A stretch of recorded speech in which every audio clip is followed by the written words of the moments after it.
Hello friends, welcome to my channel roam and taste. आज के आमी तोमादेर चीज बल करा देखाबो।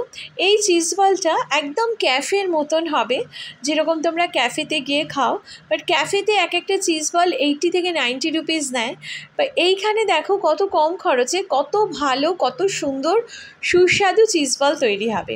প্রথমে আলুটা এইরকম বয়েল আলু নিয়ে ম্যাশড করতে হবে। সিদ্ধ করে রেখে দিয়েছিলাম আলুটা আগে। ম্যাশড করে তাতে আমি দিচ্ছি সামান্য ধনেপাতা কুচি আর মিন্ট পুদিনা পাতা কুচি। এই চিজ বলটা হবে মিন্ট ফ্লেভার্ড চিজ বল। তো আলুটা ম্যাশড করে নিচ্ছি আমি, তার সাথে ধনেপাতা কুচি আর পুদিনা কুচি ভালো করে মিশিয়ে নিলাম। আর সামান্য নুন দিয়েছি আলুতে। দেখো এই আলুটা মিশিয়ে নিয়ে আলুতে সামান্য নুন দিয়েছি। এইবার এই যে আলুটা এরকমভাবে একটু চ্যাপটা করে নিচ্ছি, এর ভেতর আমি দিয়ে দিচ্ছি চিজ। তোমরা জানো, তোমরা যারা চিজ বল খেয়েছো দোকানে অনেক কম পরিমাণ চিজ দেয়, আমি একটা চিজ স্লাইসের হাফ পোর্শন দিয়েছি। এবার আলুর এইটা এরকমভাবে কভার করে দেবো চিজটা দিয়ে। দেখতে পাচ্ছ চিজটা রয়েছে আর ভেতরে চিজটা রয়েছে আর বাইরে আমি আলুটা দিয়ে এইরকমভাবে কভার করে দিলাম। এই রান্নায় কিন্তু আর কোনো রকম কোনো মশলা লাগবে না, তোমাদের ইচ্ছা হলে গোলমরিচের গুঁড়ো দিতে পারো। এবার বিস্কিটগুলোতে আমাকে মাখিয়ে নিতে হবে। একটা লাইট ব্যাটার করেছিলাম ময়দার একটা হালকা ব্যাটারে জাস্ট চুবিয়ে নিয়ে আমি এই বিস্কিট গুঁড়োটা মাখিয়ে নিচ্ছি। এইভাবে বিস্কিট গুঁড়ো মাখিয়ে নিয়ে বলগুলো আমি রেডি করে রাখলাম।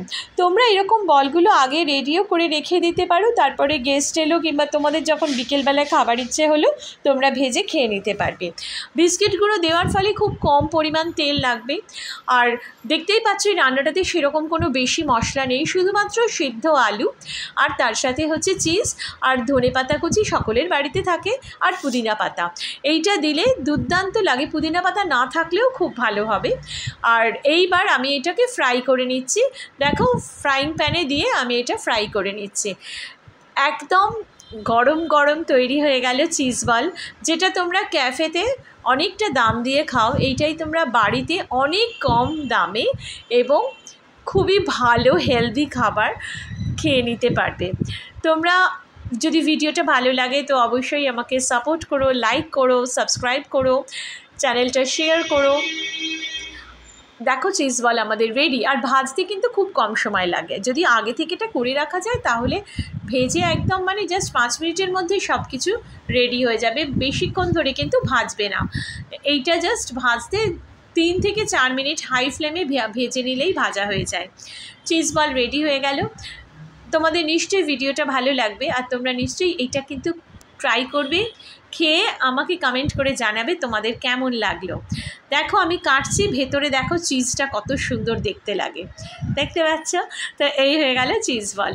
Tata, enjoy.